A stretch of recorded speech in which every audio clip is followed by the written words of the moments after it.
താജ്മഹൽ പ്രണയത്തിൻ്റെ വെണ്ണക്കൽ സൗധം. മുഗൾ വാസ്തുവിദ്യയുടെ കൊടുമുടി. ലോകത്തിലെ 7 അത്ഭുതങ്ങളിൽ ഒന്നായി കണക്കാക്കപ്പെടുന്ന താജ്മഹൽ വെറുമൊരു കെട്ടിടമല്ല, അത് പ്രണയത്തിൻ്റെ അനശ്വരമായ പ്രതീകമാണ്. ഉത്തർപ്രദേശിലെ ആഗ്രയിൽ യമുനാ നദിയുടെ തീരത്ത് തലയുയർത്തി നിൽക്കുന്ന ഈ സൗധം മുഗൾ ചക്രവർത്തിയായ ഷാജഹാൻ തൻ്റെ പ്രിയപത്നി മുംതാസ് മഹലിൻ്റെ ഓർമ്മയ്ക്കായി നിർമ്മിച്ച മക്ബറയാണ്. മുഗൾ വാസ്തുവിദ്യയുടെ സൗന്ദര്യവും പൂർണ്ണതയും വിളിച്ചോതുന്ന ഈ കലാസൃഷ്ടിയുടെ ചരിത്രം അഗാധമായ പ്രണയത്തിൻ്റെയും മഹത്തായ സാമ്രാജ്യത്തിൻ്റെയും കഥയാണ്. പ്രണയത്തിൻ്റെ തുടക്കവും മുംതാസും ഷാജഹാനും.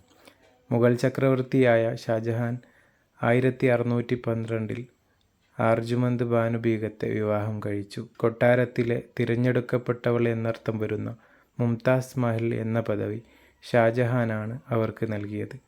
ചക്രവർത്തിയുടെ വിശ്വസ്തതയും ഉപദേഷ്ടാവുമായിരുന്ന മുംതാസ് 19 വർഷത്തെ ദാമ്പത്യത്തിനിടയിൽ 14 മക്കൾക്ക് ജന്മം നൽകി.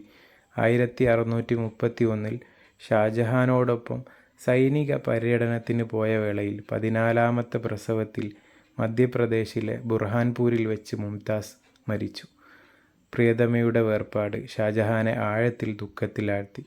മരിക്കുന്നതിന് മുമ്പ് മുംതാസ് ആവശ്യപ്പെട്ടതനുസരിച്ച് ലോകം കണ്ടിട്ടില്ലാത്ത ഒരു മനോഹരമായ മക്ബറ നിർമ്മിക്കാൻ ഷാജഹാൻ പ്രതിജ്ഞയെടുത്തു. ഈ പ്രതിജ്ഞയുടെ ഫലമാണ് ഇന്ന് നമ്മൾ കാണുന്ന താജ്മഹൽ. നിർമ്മാണത്തിൻ്റെ നാഴികക്കല്ലുകൾ. മുംതാസിൻ്റെ മയ്യത്ത് ആദ്യം ബുർഹാൻപൂരിലാണ് അടക്കം ചെയ്തതെങ്കിലും 1632 ആഗ്രയിലേക്ക് കൊണ്ടുവന്ന് താജ്മഹൽ നിർമ്മിക്കാനായി തെരഞ്ഞെടുത്ത സ്ഥലത്ത് അടക്കം ചെയ്തു. 1632 നിർമ്മാണ പ്രവർത്തനങ്ങൾക്ക് ഔദ്യോഗികമായി ആരംഭം കുറിച്ചു. പേർഷ്യ, തുർക്കി, ഇറ്റലി തുടങ്ങിയ രാജ്യങ്ങളിൽ നിന്നുള്ള വിദഗ്ധരും ഇന്ത്യയുടെ വിവിധ ഭാഗങ്ങളിൽ നിന്നുള്ള കരകൗശല തൊഴിലാളികളും ഈ മഹത്തായ പദ്ധതിക്കായി ഒരുമിച്ചു. ഉസ്താദ് അഹമ്മദ് ലാഹോറിയാണ് പ്രധാന ശില്പിയായി കണക്കാക്കപ്പെടുന്നത്. ഏകദേശം 20,000-ത്തിലധികം തൊഴിലാളികൾ ഈ നിർമ്മാണത്തിൽ 20 വർഷത്തോളം പ്രവർത്തിച്ചു. രാജസ്ഥാനിലെ മക്രാനയിൽ നിന്നുള്ള വെളുത്ത മാർബിളാണ് പ്രധാനമായും ഉപയോഗിച്ചത്. അഫ്ഗാനിസ്ഥാൻ, ചൈന, ശ്രീലങ്ക തുടങ്ങി ലോകത്തിൻ്റെ പല ഭാഗങ്ങളിൽ നിന്നുള്ള 28 തരം വിലയേറിയതും അർദ്ധവിലയേറിയതുമായ കല്ലുകൾ ഉപയോഗിച്ച് മാർബിളിൽ സങ്കീർണമായ കൊത്തുപണികൾ നടത്തി. പ്രധാന മക്ബറ ഏകദേശം 1648 പൂർത്തിയായി. അനുബന്ധ കെട്ടിടങ്ങളും കവാടങ്ങളും ഉൾപ്പെടെയുള്ള സമുച്ചയം മുഴുവനായി 1653 പൂർത്തിയായി. താജ്മഹൽ മുഗൾ വാസ്തുവിദ്യയുടെ ഏറ്റവും മികച്ച ഉദാഹരണമാണ്. ഇത് പേർഷ്യൻ, ഇസ്ലാമിക, ഇന്ത്യൻ ശൈലികളുടെ സംയോജനമാണ്. വിശാലമായ പൂന്തോട്ടം മധ്യത്തിലാണ് ഈ സൗധം സ്ഥിതി ചെയ്യുന്നത്. പ്രധാന മക്ബറയുടെ മുകളിൽ കൂറ്റൻ താഴികക്കുടം ഈ കെട്ടിടത്തിന് രാജകീയ പ്രൗഢി നൽകുന്നു. പ്രധാന കെട്ടിടത്തിന് 4 കോണുകളിലുമായി സ്ഥിതി ചെയ്യുന്ന മിനാരങ്ങൾ. ഇവ പുറത്തേക്ക് അല്പം ചെരിഞ്ഞാണ് നിർമ്മിച്ചിരിക്കുന്നത്.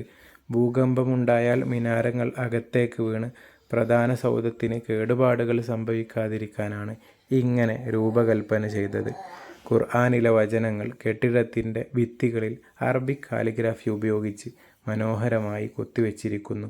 സൂര്യപ്രകാശത്തിൻ്റെ തീവ്രത അനുസരിച്ച് വെളുത്ത മാർബിളിൻ്റെ നിറം മാറുന്നത് താജ്മഹലിൻ്റെ പ്രധാന സവിശേഷതയാണ്.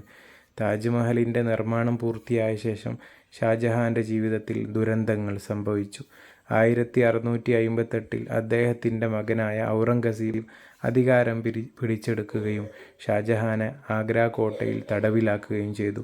8 വർഷത്തോളം അദ്ദേഹം തടവറയിൽ കഴിഞ്ഞു.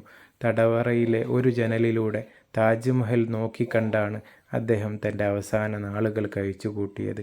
1666 ഷാജഹാൻ മരിച്ചപ്പോൾ മുംതാസ് മഹലിൻ്റെ മക്ബറക്കരികിൽ അദ്ദേഹത്തെയും അടക്കം ചെയ്തു. മുംതാസിൻ്റെ മക്ബറ കൃത്യം മധ്യത്തിലായിരിക്കുമ്പോൾ ഷാജഹാൻ്റേത് അല്പം മാറി സ്ഥിതി ചെയ്യുന്നു. ഇത് താജ്മഹലിൻ്റെ കർശനമായ സമമിതി നിയമത്തിൽ വന്ന ഒരേയൊരു വ്യതിചലനമായി കണക്കാക്കപ്പെടുന്നു. ഇന്ന് താജ്മഹൽ ഇന്ത്യയുടെ അഭിമാനമാണ്. പ്രണയത്തിൻ്റെ പ്രതീകമായി അറിയപ്പെടുന്ന ഈ സൗധം 1983 യുനെസ്കോ ലോക പൈതൃക സ്ഥലമായി പ്രഖ്യാപിച്ചു.